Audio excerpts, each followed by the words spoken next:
કેમ છો એવું નથી બોલવાનું, કારણ કે આટલા ટાઈમથી કેમ છો એમ કર્યું છે એટલે એમ થાય કે સાહેબ દરેક લેક્ચરની શરૂઆત કેમ છો થી જ કરે, અને તમે બધા ઘરે જ છો એટલે સ્વસ્થ જ હોવાના, બરાબર છે?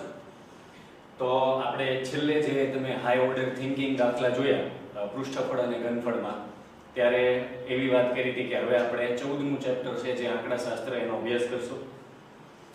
હવે તમારે ખાસ ધ્યાન રાખવાનું છે આ ચેપ્ટરમાં આપણે જેટલા બેઝિક કોન્સેપ્ટ ભણવી આલેખ સિવાયના, એ બધા જ કોન્સેપ્ટનો ઉપયોગ તમારે ધોરણ 10માં કરવાનો થશે. પૃષ્ઠફળ અને ઘનફળ ચેપ્ટર પણ આપણે એટલા જ માટે લીધેલું છે કેમ કે એના જેટલા દાખલા, જેટલા સૂત્ર છે એ બધા જ સૂત્રનો અભ્યાસ તમારે ધોરણ 10માં કરવાનો થશે. એટલે જે ધોરણ 10 છે એનો પાયો આપણે અત્યારથી બાંધતા જ આવી છીએ. તો 14મું ચેપ્ટર છે આંકડાશાસ્ત્ર. હવે આંકડાશાસ્ત્રનો મતલબ શું થાય? તો કે આંકડાશાસ્ત્રનું ઇંગ્લિશ થાય સ્ટેટિસ્ટિક. તો સ્ટેટિસ્ટિકમાં એક શબ્દ છે સ્ટેટ. તો સ્ટેટનો મતલબ શું થાય? તો કે રાજ્ય. પહેલાના સમયમાં જ્યારે રાજા રજવાડા હતા ત્યારે રાજાઓ એની વિગતો રાખતા, ક્યાં કેટલા દેશ જીતેલા છે, એની પાસે કેટલું ધન છે, કેટલી એની વસ્તી છે. તો આ બધાનો જે સંગ્રહ કરતા અને એ સંગ્રહ કરીને પછી એનું એનાલિસિસ કરતા, એને કહેવાય સ્ટેટિસ્ટિક. એટલે કે જે આંકડાઓનું વિશ્લેષણ કરે, એનું ક્લાસિફિકેશન કરે, એને સમજાય એવી માહિતીમાં વર્ગીકૃત કરે, એ બધા વિષયોને શું કહેવાય? તો કે આંકડાશાસ્ત્ર. હવે આપણે જે ભણવાનું છે એ 9માના લેવલ પ્રમાણે ભણશું, અને 9માના લેવલ પ્રમાણે આપણે ભણીએ તો આંકડાશાસ્ત્રમાં સૌથી પહેલા તમારે એક જે શબ્દ છે અભ્યાસ કરવાનો થશે એ છે માહિતી. માહિતીનું ઇંગ્લિશ થાય ડેટા. ડેટા છે એ લેટિન વર્ડ ડેટમ છે, એનું બહુવચનનું રૂપ છે. આની ચર્ચા એટલે માટે કરીએ છીએ કારણ કે આ 1 માર્કમાં પૂછાય એવો સવાલ છે કે ડેટા એ કયા ભાષાનો શબ્દ છે? તો કે લેટિન. અને એ કોનું બહુવચનનું રૂપ છે? તો કે ડેટમ. ત્યારબાદ હવે તમે કોઈ પણ જગ્યાએ જાઓ તો આંકડાશાસ્ત્રનો અભ્યાસ કરશો ત્યારે તમારે એક શબ્દ છે એ વાત થઈ કે તમારે માહિતી હારે પહેલા ઇન્ટરેક્શન કરવું પડશે, અને સૌપ્રથમ તમારી પાસે ભેગી થશે માહિતી. તો હવે જોઈએ એ કેવી રીતે હોય.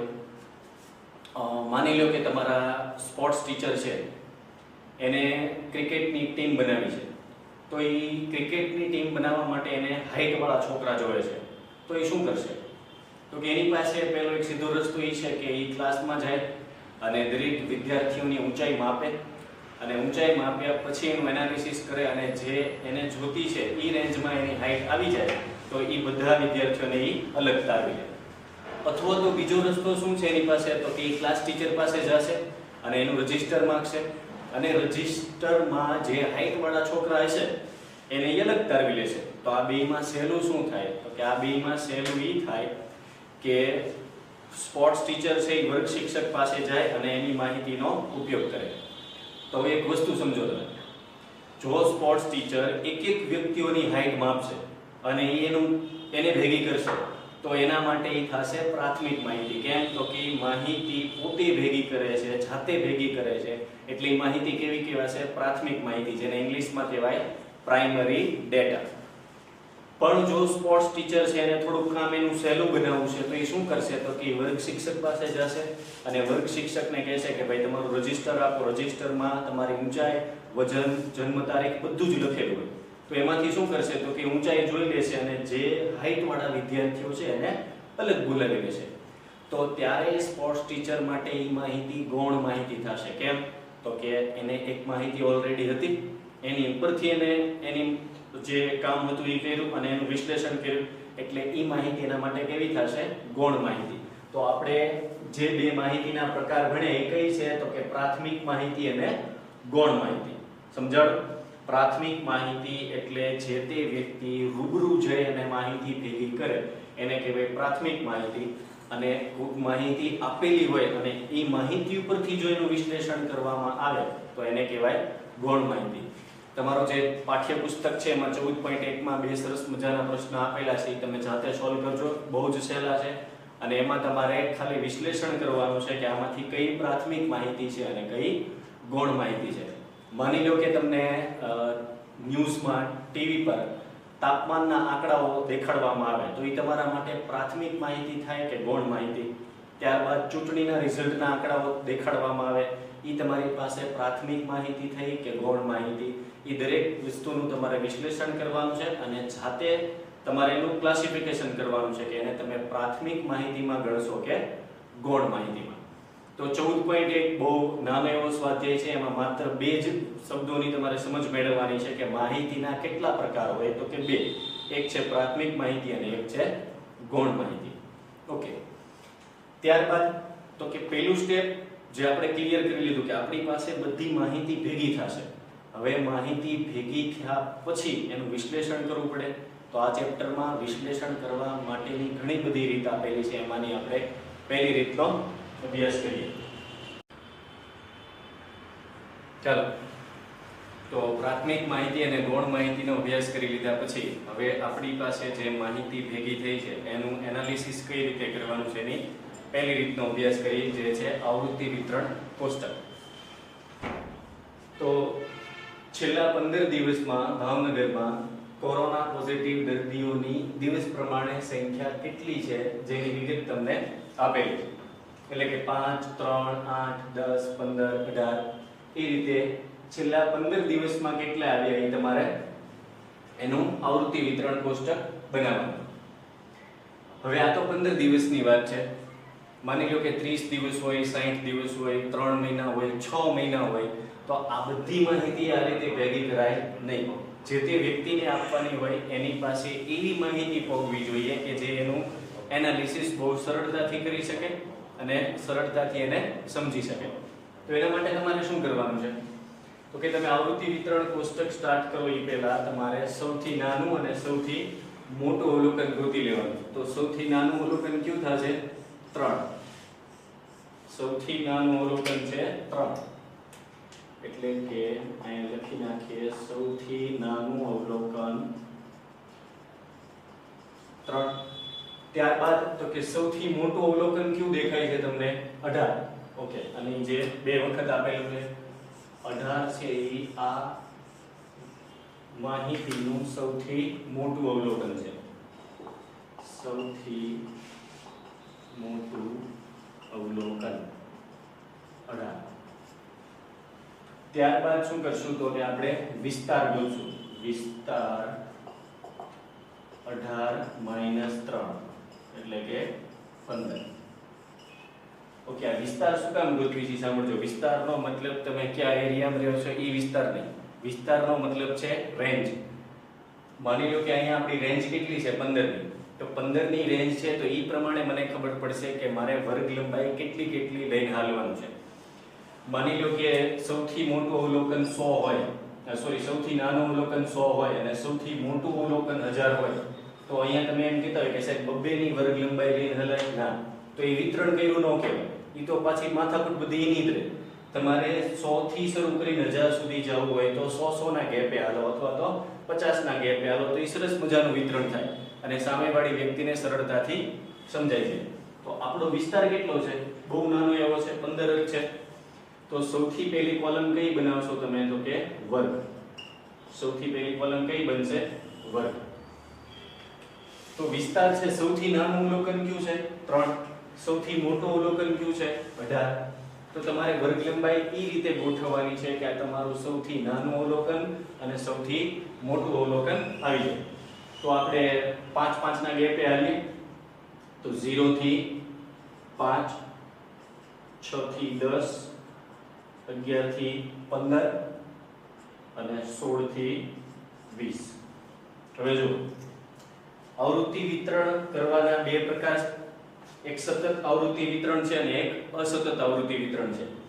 અહીંયા આપણે જે અત્યારે ભણીએ છીએ એ છે અસતત આવૃત્તિ વિતરણ. અસતત વિતરણનો મતલબ શું થાય તો કે 0 છે એ આ વર્ગ લંબાઈ, આ વર્ગ છે એમાં 0 શું છે? એની અધઃસીમા. 5 શું છે? એની ઉર્ધ્વસીમા.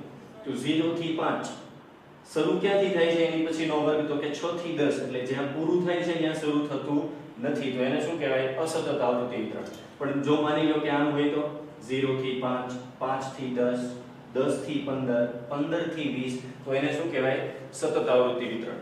તો અત્યારે આપણે જે વિતરણ કરેલું છે એ અસતત છે, યાદ રાખજો.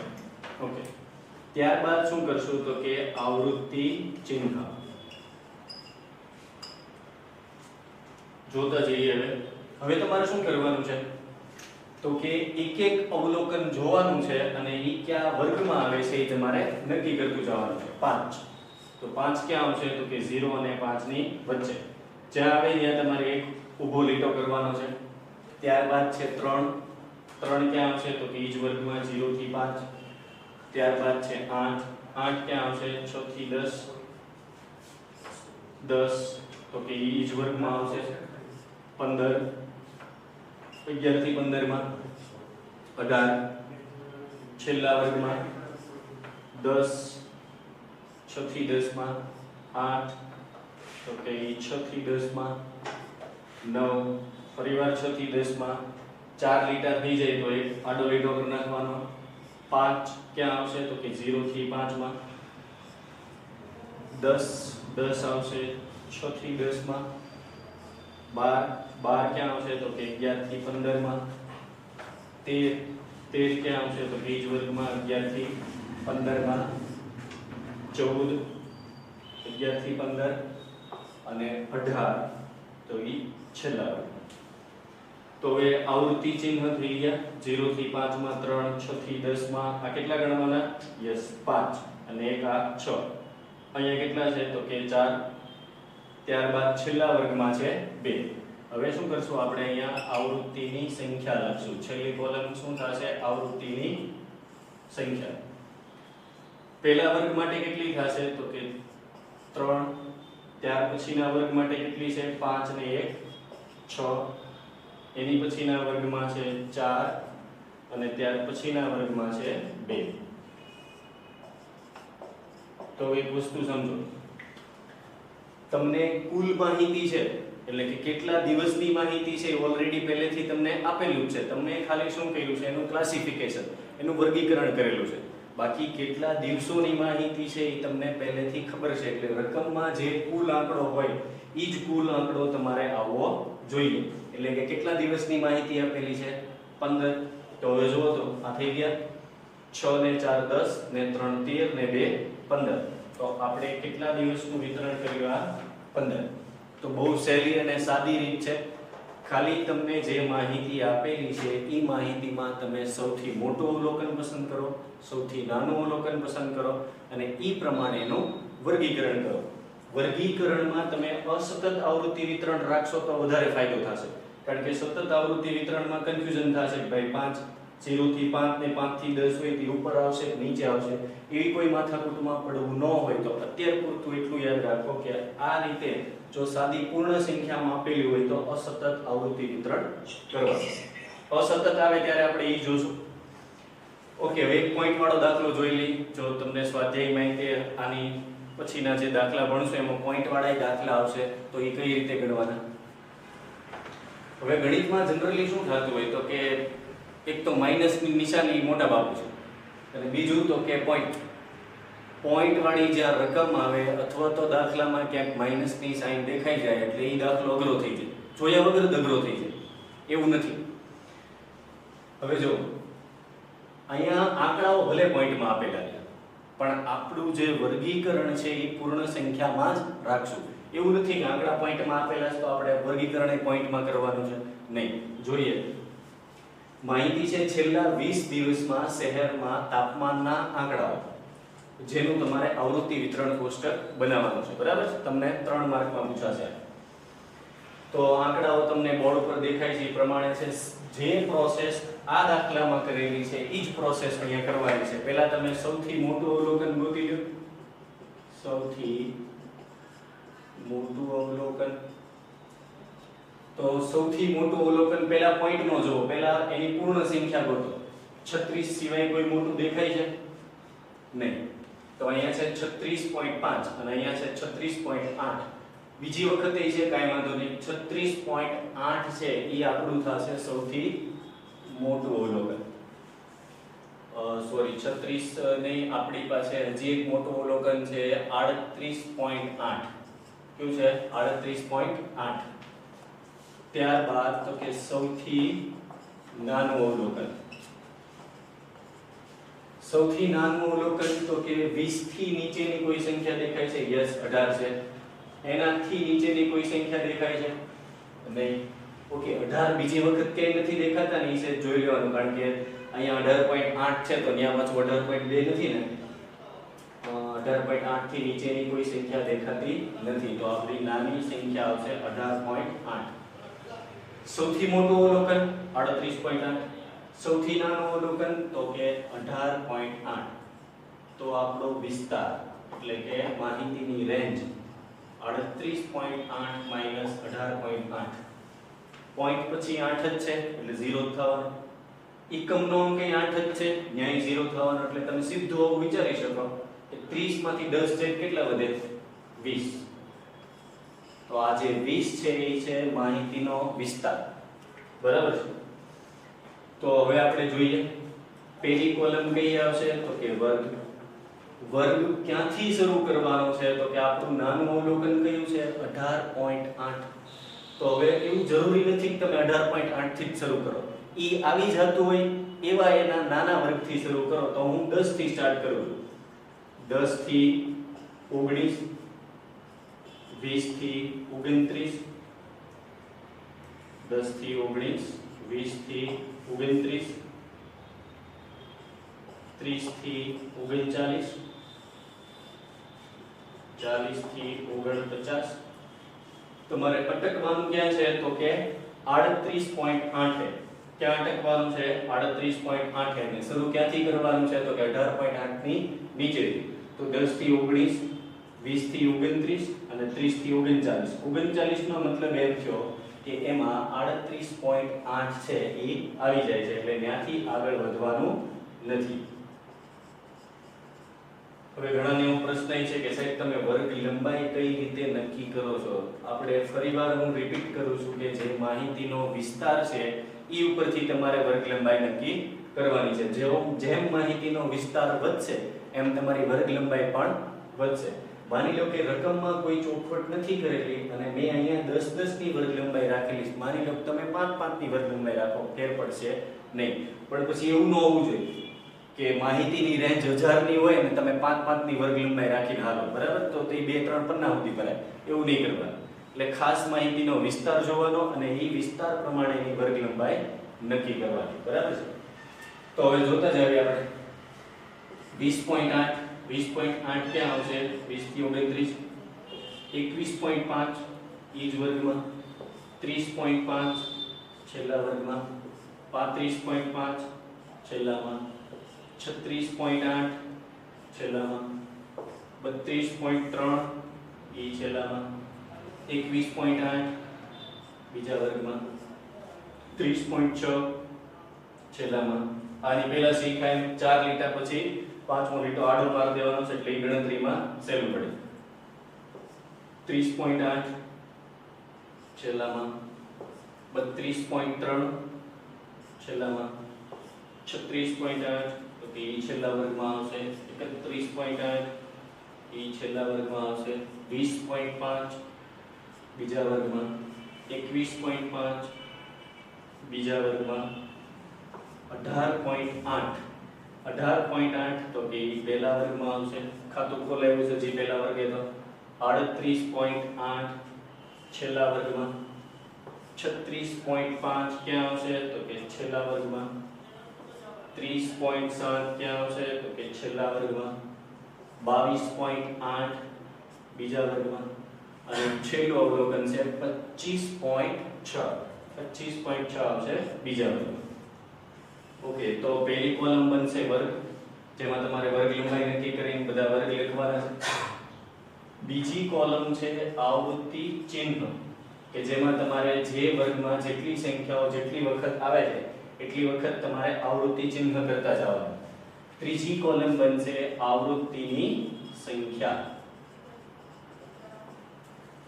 તો પહેલા વર્ગ માટે આવૃત્તિની સંખ્યા કેટલી છે તો કે 0 1. બીજા વર્ગ માટે કેટલી છે તો કે આ ઝુમખું કેટલાનું ગણવાનું? ઝુમખું કેટલાનું ગણવાનું? 5 નું. અને 5 ને 2 7.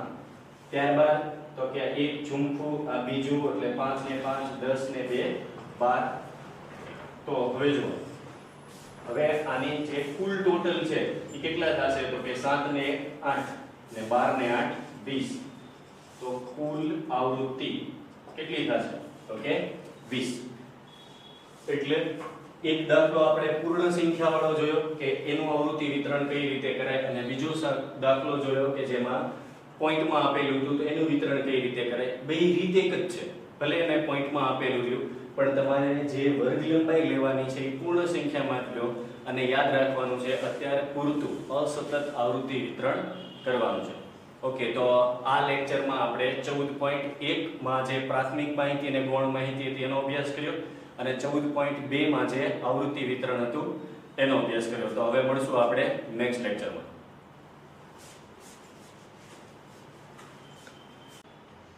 ચાલો તો આપણે આ સ્વાધ્યાયના બે દાખલાઓનો અભ્યાસ કરીએ હવે વધુ બે દાખલા જોઈએ આની પહેલાના જે બે દાખલા જોયા આપણે ઈ આવૃત્તિ વિતરણ કોષ્ટકના હતા એમાં એક દાખલો એકદમ સિમ્પલ હતો અને એક દાખલો પોઈન્ટ વાળો હતો એક વધુ અલગ દાખલાનો અભ્યાસ કરીએ આ પાઠ્યપુસ્તકનો છે સ્વાધ્યાય 14.2 નો 7મો દાખલો પાઈનું 50 દશાંશ સ્થળ સુધી મૂલ્ય આપેલું છે ઓકે હવે પાઈ છે એ તમને ખબર છે કે પાઈની વેલ્યુ કાં 22/7 હોય અને કાં તો 3.14 હોય બરાબર છે 3.14 છે એનું આસન્ન મૂલ્ય છે આસન્ન મૂલ્યનો મતલબ શું થાય એનું અંદાજિત મૂલ્ય જો તમે 22/7 કરતા હોય જો તમે 22/7 કરવાના હોય તો 3.14 પછી ઘણા બધા આંકડા આવશે 3.14 પછી ઘણા બધા આંકડા આવશે જેનો અંત આવશે નહીં અનંત સુધી સંખ્યાઓ આવતી જ જશે એમાંની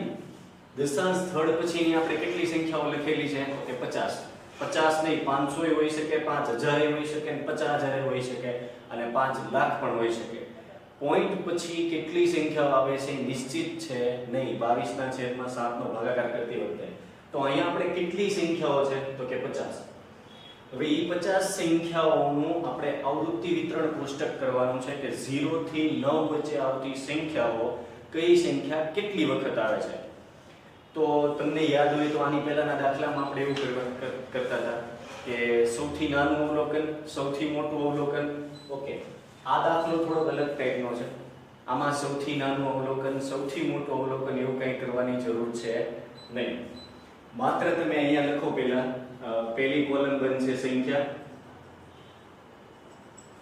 તો આપણી પાસે સંખ્યાઓ કઈ છે તો કે 0 થી 9 સુધી કઈ છે 0 થી 9 એટલે કે 0 1 2 3 4 5 6 7 8 અને 9 0 થી 9 સુધીની સંખ્યાઓ છે આપણી પાસે ત્યારબાદ એના આવૃત્તિ ચિહ્ન બીજી કોલમ એની જ છે આવૃત્તિ ચિહ્ન તો આવૃત્તિ ચિહ્ન એટલે તમને યાદ હશે કે ઈ વર્ગમાં અથવા ઈ સંખ્યામાં જ્યાં આવતું હોય એની સામે તમારે એક લાઈન કરવાની છે ઊભો લીટો કરવાનો છે તો હવે આપણે જોતા જઈએ પહેલા છે 1 તો જ્યાં જેટલી સંખ્યાઓ આવે છે એની સામે તમારે એક ઊભો લીટો કરવાનો થશે બરાબર આ ઓલા દાખલાથી અલગ છે કેમ કે ઓલા દાખલામાં આપણે પહેલા માહિતીને વર્ગીકૃત કરતા હતા વર્ગીકૃતનો મતલબ શું થાય ગાળો પાડી દેવી 0 થી 10 વચ્ચે 11 થી 20 વચ્ચે 21 થી 30 વચ્ચે પણ અહીંયા એવું કંઈ કરવાનું નથી તો હવે જોઈએ આપણે સૌપ્રથમ તો કે 1 ત્યારબાદ આવશે 4 1 4 ત્યારબાદ ફરીવાર 1 પછી છે 5 9 5 પછી 9 ત્યારબાદ છે 2 6 5 3 5 8 9 માં બીજી વખત 7 9 3 પછી 2 અને 3 એટલે કે આ 2 અને 3 8 4 6 2 એટલે કે 4 6 અને 2 ત્યારબાદ 6 4 3 3 એટલે કે 6 4 3 3 યાદ છે ને તમને? 4 ઊભા લીટા પછી પાંચમો લીટો આડો કરવાનો છે જેથી આપણે ગણતરીમાં સહેલું પડે. 8 3 2 એટલે કે આ 8 આ 3 અને આ 2. ત્યારબાદ 7 9 5 7 9 અને 5 0 2 8. ઓકે 0 એ હજી ખાતું ખોલાયું પહેલી વખત આવ્યું છે. 0 2 અને 8 8 4 1. ત્યારબાદ છે 8 4 અને 1 9 7 1 એટલે કે 9 7 અને 1 માં 6 9 3 6 9 3 અને ત્યારબાદ છેલ્લા ત્રણ આંકડાઓ 9 9 3 9 9 અને 3. તો હવે તમને યાદ છે. હવે પછીની ત્રીજી કોલમ કઈ બનશે? તો કે ત્રીજી કોલમ બનશે આવૃત્તિની સંખ્યા.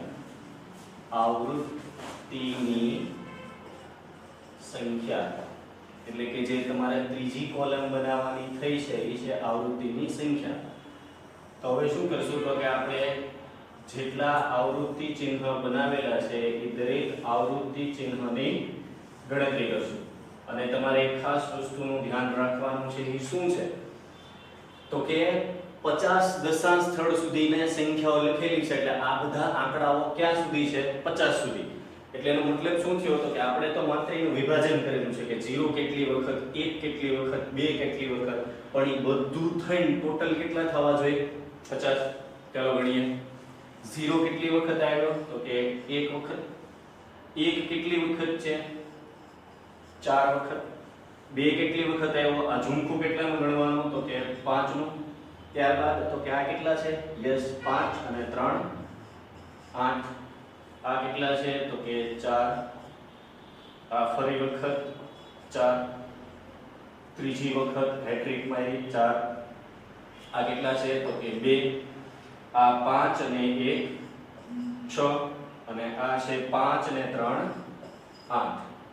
તો હવે શું કરશું આપણે? જો હવે વિતરણ થઈ ગયું, આવૃત્તિ ચિહ્ન લખાઈ ગયા, આવૃત્તિની સંખ્યા. હવે શું કરવાનું છે? તો કે આપણે આ સંખ્યાનો સરવાળો અને કેટલો થવો જોઈએ? તો કે 50. તો 4 ને 1 5, 5 ને 5 10, 10 ને 8 18, 18 ને 4 22, ને 4 26, ને 4 30, ને 2 32, 32 ને 6 38, 38 અને 8. ઓકે 38 અને 8 કેટલા થયા? તો કે 38 ને 2 40 અને 46. ઓકે 46 સુધી થયું છે. અહીંયા આપણે અહીંયા સુધી અટકાવેલું છે. આપણે આ ચાર સંખ્યાઓ લેતા ભૂલાઈ ગઈ છે. જોઈ લઈએ ને. 7. તો કે અહીંયા આપણે એક 7 માં એડ કરી દઈએ. એક આ 7 5 1 10. તો કે એક 5 માં આવશે, એક 1 માં આવશે અને એક 0 માં આવશે. તો હવે અહીંયા ક્યાં ચેન્જ થશે? તો કે 0 માં કેટલા થયા? 2. પછી એક 7 માં વધ્યું, 7 માં 3 થયા. તો અહીંયા કેટલા લખશું આપણે? 3. પછી એક 5 માં વધારો થયો, 5 માં 4 હતા અને કેટલા થયા? તો કે 5. એક 1 માં વધ્યું, 1 માં 4 હતા એની જગ્યાએ કેટલા થઈ ગયા? તો કે 5. તો હવે ગણી લો. 4 ઘટતા હતા પણ તોય આપણે ફરીવાર જોઈ લઈએ. 5 ને 5 10, ને 2 12, ને 8 20, ને 4 24, ને 5 29, ને 4 33, ને 3 36, 36 ને 6 યસ 42, ને 8 50. તો અહીંયા કુલ આવૃત્તિ એટલે કે કુલ સંખ્યા કેટલી થઈ છે? તો કે 50. તો આ રીતે બહુ સાદું વિતરણ કરવાનું છે અને આ કેટલા માર્કમાં પૂછાય છે? તમને 3. આગળ જઈએ. પાંચમો દાખલો. વાતાવરણમાં SO2 ની સાંદ્રતા, SO2 એટલે સલ્ફર ડાયોક્સાઇડ, SO2 ની સાંદ્રતા છેલ્લા 30 દિવસના આંકડાઓ આપેલા છે જેના પરથી તમારે આવૃત્તિ વિતરણ કોષ્ટક તૈયાર કરવાનું છે. તો હવે તમે શું કરશો? માહિતી ઉપરથી અને દાખલા ઉપરથી ખબર પડી જાય કે અહીંયા તમારે સૌથી મોટું અને સૌથી નાનું અવલોકન ગોતવાની જરૂર પડશે. તો અહીંયા પહેલા એ કામ કર્યું આપણે, સૌથી નાનું અવલોકન. તો સૌથી નાનું અવલોકન તમે જુઓ તો 0.03 છે, એની સિવાય યસ 0.1. ઓકે, 0.1 થી નાનું શું હોઈ શકે? 0.00 એવું છે કે નહીં? તો સૌથી નાનું અવલોકન છે 0.01. સૌથી નાનું અવલોકન થશે 0.01. ત્યારબાદ શું કરશું તો કે સૌથી મોટું અવલોકન. તો સૌથી મોટું અવલોકન કયું છે? 0.16. એનથી મોટું છે કોઈ? યસ. 0.20. એનથી મોટું છે કોઈ? યસ. 0.22. 0.22 થી કોઈ મોટું છે નહીં. તો આપણી માહિતીમાં 0.22 એ સૌથી મોટું અવલોકન થશે. ત્યારબાદ શેની ચર્ચા કરેલી હતી? યસ, વિસ્તારની. તો વિસ્તાર શોધવા માટે શું કરશો તો કે સૌથી મોટું અવલોકન માઈનસ સૌથી નાનું અવલોકન, એટલે જવાબ આવશે 0.21. તો આ 0.21 છે એ શું છે તો કે માહિતીનો વિસ્તાર. હવે તમારે શું કરવાનું છે તો કે તમારી પાસે વિસ્તાર આવી ગયો પછી શું શીખવાડ્યું હતું તમારે તો કે એને વર્ગ લંબાઈમાં ડિવાઈડ કરતું જવાનું છે. તો હવે તમે આ ચોપડીમાં રકમ જોશો તો રકમની અંદર એવું લખેલું છે કે તમારે 4 ના ગેપે સતત આવૃત્તિ વિતરણથી હાલવાનું છે. આની પહેલાના દાખલામાં જોયું હતું કે આવૃત્તિ વિતરણ બે પ્રકારે થઈ શકે, એક સતત આવૃત્તિ વિતરણ હોય અને એક અસતત આવૃત્તિ વિતરણ હોય. તો અસતત વિતરણ ક્યારે કરવાનું? જો દાખલામાં કોઈ પણ પ્રકારની ચોખવટ નથી કરેલી તો અસતત આવૃત્તિ વિતરણ કરવું સહેલું પડશે. પણ જો દાખલામાં તમને કીધું છે કે આ વર્ગ લંબાઈ લઈને હાલો અને આવૃત્તિ વિતરણ સતત કરવાનું છે તો એ જ રીતે દાખલો ગણવાનો છે, નકર દાખલાનો એક પણ માર્ક મળશે નહીં. તો હવે મેં રકમ પૂરી નથી લખેલી પણ રકમ તમે જોશો એટલે ખ્યાલ આવી જશે. અને એમાં એવું કીધેલું છે કે સતત આવૃત્તિ વિતરણ કરવાનું છે અને કેટલાના ગેપે હાલવાનું છે તો કે 4 ના. તો સૌથી પહેલા શું બનશે? કોલમ. કઈ કોલમ બનશે? વર્ગ. તો 0.01 થી સ્ટાર્ટ કરવાનું છે, એની જગ્યાએ 0.00 થી સ્ટાર્ટ કરવું અને 0.04 થઈ ગઈ 4 ની વર્ગ લંબાઈ. ઓકે, આની પહેલાના દાખલામાં તમને એવું શીખવાડ્યું હતું કે પોઈન્ટ વાળા દાખલા હોય તો એની વર્ગ લંબાઈ પોઈન્ટમાં જ લેવી એવું જરૂરી નથી, પણ અહીંયા આપણને એવું કીધેલું છે અને વર્ગ લંબાઈ પણ એને આપેલી છે તો ઈ કે એમ જ કરવાનું છે.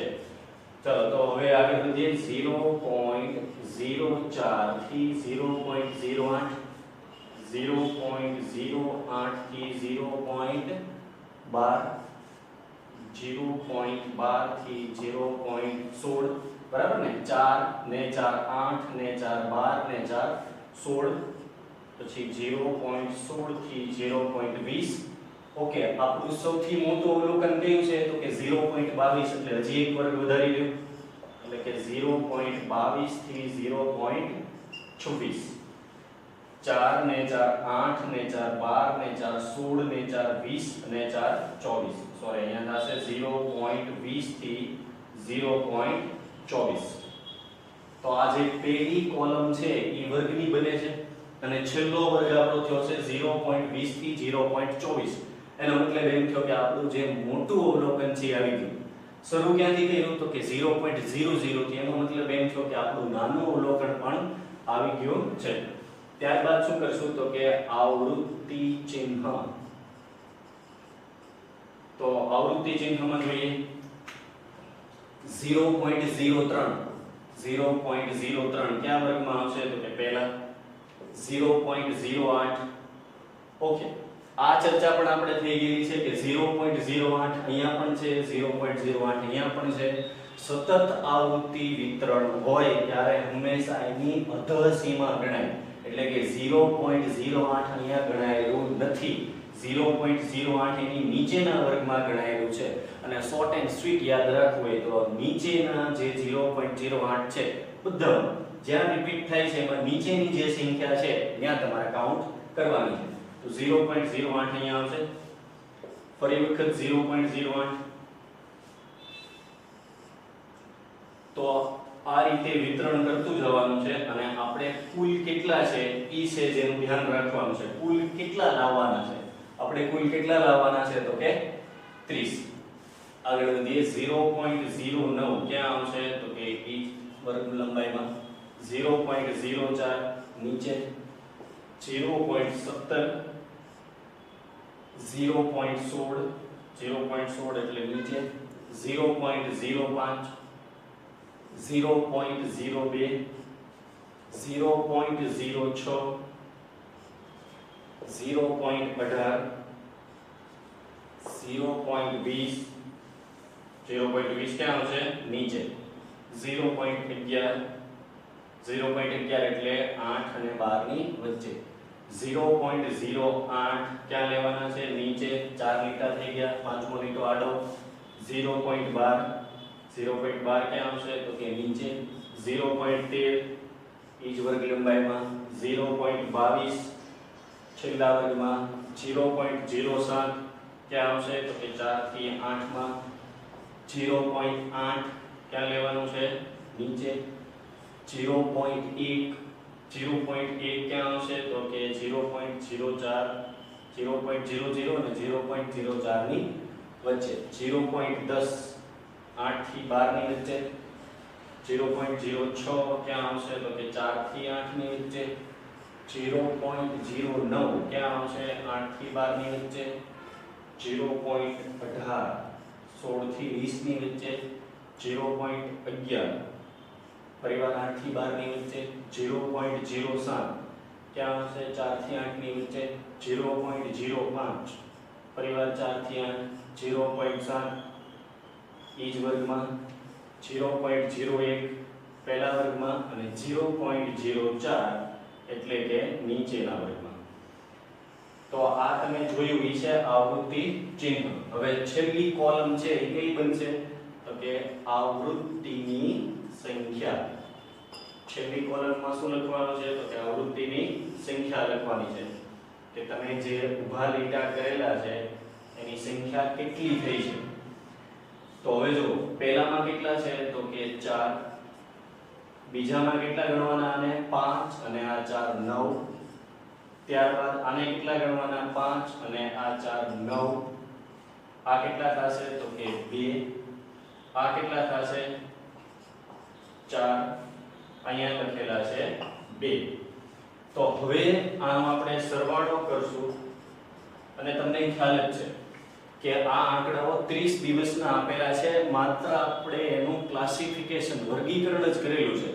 આમાં કોઈ આપણે ફેરફાર કરેલો નથી, માત્ર માહિતીને વહેંચેલી છે કે 0.00 થી 0.4 વચ્ચે તાપમાન આટલી સાંદ્રતા હતી ત્યારે કેટલા દિવસ આટલી સાંદ્રતા રહી. આ સાંદ્રતા વખતે કેટલા દિવસ થયા. આ સાંદ્રતા વખતે માત્ર એનું વર્ગીકરણ કરેલું છે, બીજું કોઈ કાઈ કામ કરેલું નથી. તો સરવાળો કરીએ આપણે. 9 ને 9 18, 18 ને 4 22 ને 2 24 ને 4 28 ને 2 30. એટલે કે આ આવી ગયો આપણો ફાઇનલ જવાબ. કેટલા દિવસનું વર્ગીકરણ હતું તો કે 30 અને એ 30 દિવસનું વર્ગીકરણ આપણે કરી લીધું છે. તો આ હતી 14.1 ની વાત અને આમાં 14.2 નો પણ અભ્યાસ કર્યો. હવે આપણે નેક્સ્ટ લેક્ચરમાં મળશું જેમાં વાત કરશું 14.3 ની.